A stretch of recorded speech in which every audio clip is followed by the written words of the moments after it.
यहाँ से जो है उलझुआर पेश करता हूँ, यहाँ से उलझुआर पेश करता हूँ महाबोधि में संघर्षरत जो बुद्धिस्ट मोक्ष जो है, जो अपने धर्म के अधिकार के लिए लड़ाई लड़ रहे हैं, मैं उनको जो है यहाँ से उलझुआर पेश करता हूँ।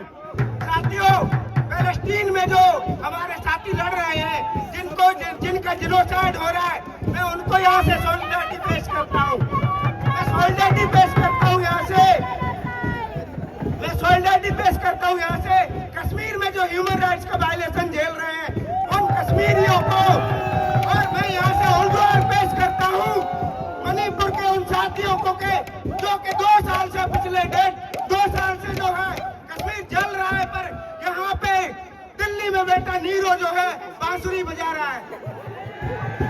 साथियों, मैं उलझुआर पेश करता हूँ तमाम पॉलिटिकल प्रिजनर्स को, साथी शकील को, साथी उमर को, साथी गुलशुबा को, इनको यूएपीए के अंदर जो है इस सरकार ने जेल में रख रखा है। मैं उलझुआर पेश करता हूँ अपनी उस फैमिली को, अपने उन भाइयों को, बहनों को जिन्होंने शिक्षा के महत्व को समझा और मुझे पढ़ाया, यहाँ तक पहुँचाया, और आज मैं यहाँ इस मंच से बोल पा रहा हूँ, कि साथियों, उस चंबल के ब्यौरे से लेके इस झेलम लॉन तक का जो सफर जो है, इस झेलम लॉन, चंबल के ब्यौरों से लेके इस झेलम लॉन तक अगर मैं आज पहुंच पाया हूँ, तो आज मैं पहुंच पाया हूँ बाबा साहब के संघर्षों की वजह से, महात्मा फुले के संघर्षों की वजह से, शाहू महाराज के संघर्षों की वजह से। साथियों, ये बीजेपी आरएसएस इस देश में जो है लगातार ऑपरेस ग्रुप में SC ST OBC माइनॉरिटीज पे जो है वो हमले कर रही है। कभी जो है घर ढहा दिए जा रहे हैं बिना किसी कानून को फॉलो किए बिना।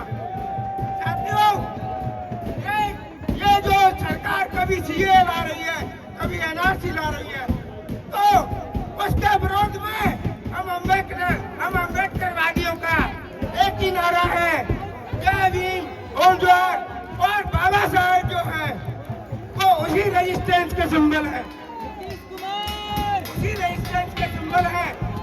यही वजह थी कि बाबा साहेब की तस्वीर जो है CAA प्रोटेस्ट के दौरान जो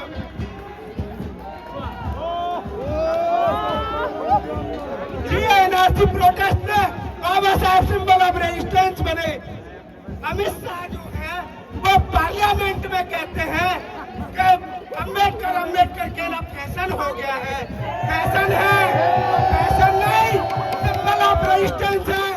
जब चाहे वो हिंदूवादी हो, चाहे कोई भी हो, जब अटैक होगा, तब बाबा साहेब जो है सिंबल ऑफ रेजिस्टेंस बनेंगे। साथियों, मैं बताना चाहता हूँ बाबा साहेब का क्या महत्व है। मैं जब 6वीं क्लास में था, तब एक पंडा घर में आता है तो वो हाथ देखता है और हाथ देख के बोलता है कि आप अभी कौन सी 6वीं क्लास में है, 7वीं से आगे नहीं पढ़ पाएंगे। आज मैं यहाँ खड़ा हूँ, मैं 10वीं किया, 12वीं किया, ग्रेजुएशन कर लिया और यहाँ पे PhD कर रहा हूँ। ये जो है ऐसे भोंगा पंथ को, ऐसे हिंदू धर्म को मैं यहाँ से रिजेक्ट करता हूँ। और बाबा साहेब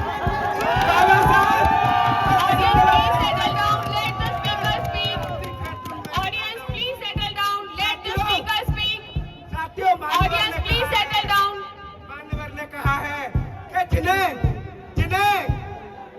जिन्हें अपना वर्तमान सुधारना हो हमारे पास आए, जिन्हें अपना भूतकाल जिन्हें अपना भविष्य संभालना हो वो बनारस में बैठे पंडों के पास में जाए। तो साथियों, जो है वो वर्तमान की लड़ाई लड़ रहे हैं, और ये जो है यहाँ पे कुछ संगठन है जो बोलते हैं हम लड़ाई लड़ रहे हैं।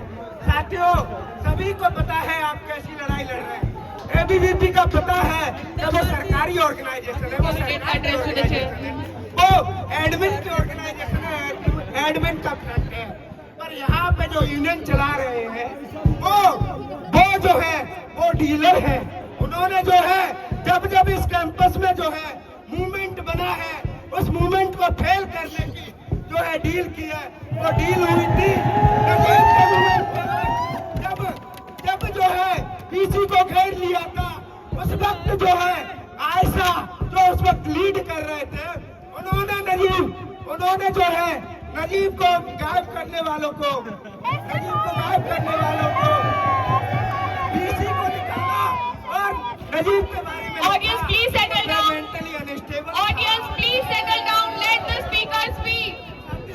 अभी डीओएस का आपको याद होगा, डीओएस पे जो है इनका जो इंचार्ज जो है ना बार बार स्टूडेंट कम्युनिटी को बिट्रे करने का, बार बार जो है एडमिन से बैकडोर से डील करने का, उसका इतिहास बहुत लंबा है। नजीब वाला एक केस है और जो तमाम केस है कि ईडीसी के या पीआई के बार बार जो है इन्होंने मूवमेंट को किस तरीके से डीरेल करने की कोशिश की है। मेरी आप सब लोगों से यही अपील है कि ये जो डीलर्स जो हैं, जो डीलर जो हैं, उनको जो है रिजेक्ट किया जाए इस कैंपस से, और जो कि स्टूडेंट की आवाज बन सके, उनकी लड़ाई लड़ सके, उनको जो है उनको चुना जाए। डीलर जो बैकडोर से डील कर रहे हैं एडमिन के साथ में, हमेशा मूवमेंट को बेच रहे हैं, उनकी दुकानों पे जो है ताले लगाए जाए। Candidate, your time is over. Wind up your speech. Candidate, wind up your speech. Your time is over. Candidate, wind up your speech. Your time is over.